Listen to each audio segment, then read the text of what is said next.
Dom João IV.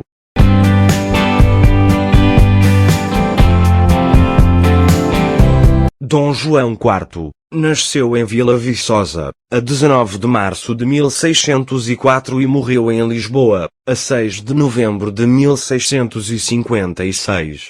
Foi o 21º rei de Portugal, e o primeiro da quarta dinastia, fundador da dinastia de Bragança. Era filho de Teodósio II, sétimo duque de Bragança e da duquesa Ana de Velasco y Girón, nobre da corte espanhola e filha do duque João Fernandes de Velasco, com a duquesa Maria de Tel Girón. Dom João IV de Portugal herdou o senhorio da Casa Ducal em 1630 como João II e foi o 8º duque de Bragança, 5º duque de Guimarães e 3º duque de Barcelos. Foi ainda o 7º marquês de Vila Viçosa e conde de Barcelos, Guimarães, Arraiolos, Orem e Neiva, e também 14º condestável de Portugal.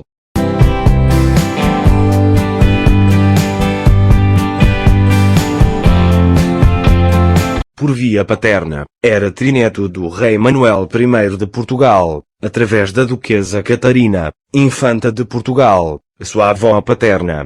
Ficou para a história como restaurador, por haver sido restaurada a independência nacional, pois antes Portugal estava sendo dominada por uma casa real estrangeira, a Casa de Habsburgo, tendo acontecido isto por casamentos entre a realeza portuguesa e a do Reino de Espanha, ou afortunado, por aparentemente, uma vez caída a coroa na sua cabeça, não ter querido reinar, e só se ter decidido após a intervenção da esposa.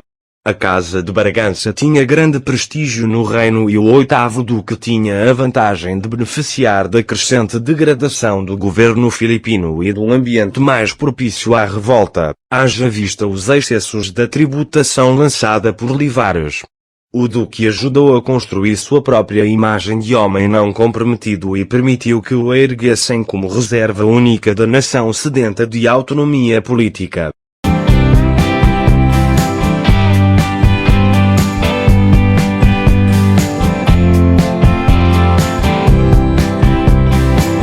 Quando em agosto de 1633 visitou o Marquês de Ferreira em Évora, a cidade acolheu-o com as marcas próprias de um soberano, na desejada antevisão de sua realeza.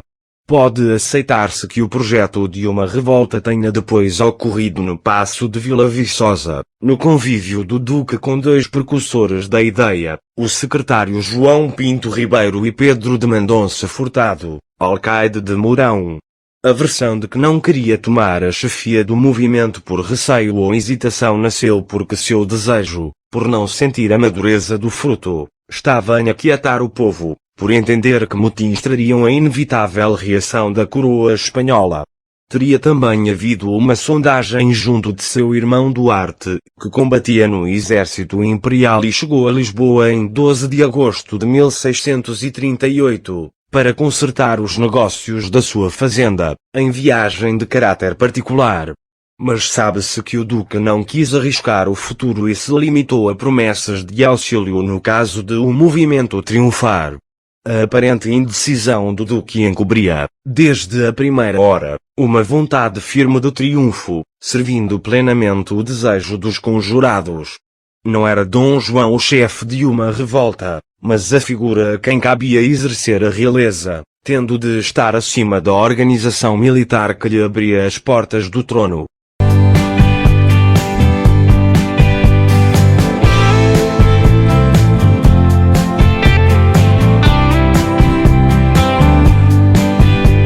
Depois da conversa definitiva com o Duque de Bragança, os conspiradores reuniram-se várias vezes em Lisboa para combinarem como e quando haviam de fazer a revolução.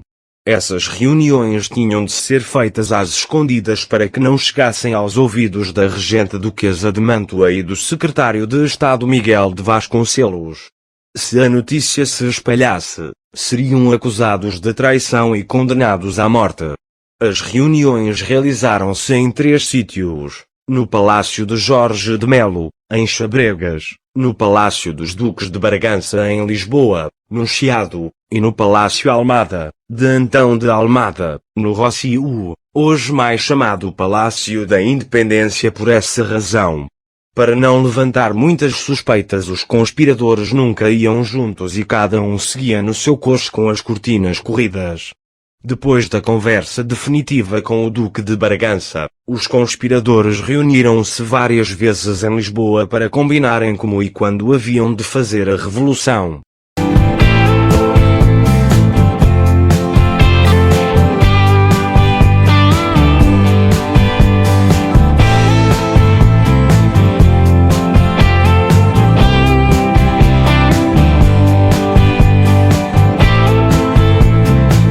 Dom João aceitou a responsabilidade com relutância.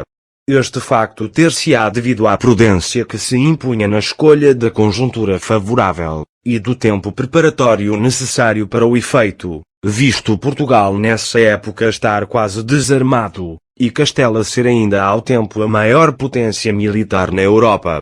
A nomeação do Duque para Governador-Geral das Armas de Portugal veio a ser o motor da revolta.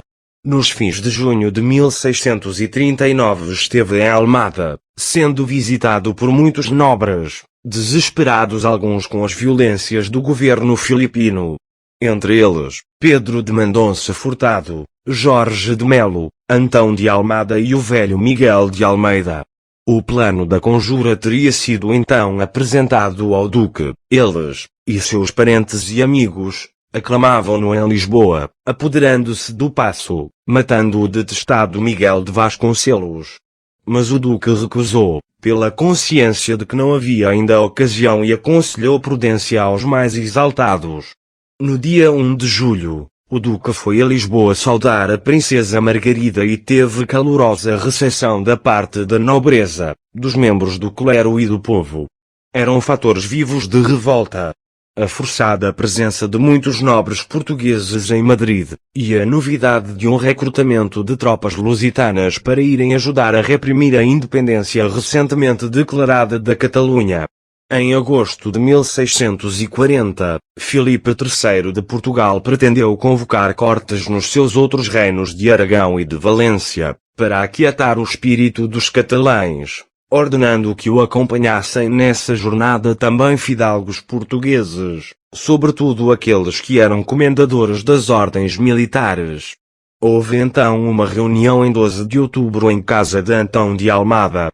Mendonça Furtado foi a Évora, sondar o Francisco de Melo, Marquês de Ferreira, também ele e um Bragança, e outros nobres, e depois a Vila Viçosa, onde não escondeu ao Duque a urgência dos conjurados em lançarem o movimento. A 1 de dezembro deu-se o golpe palaciano e, em 15 de dezembro foi aclamado rei de Portugal, como Dom João IV.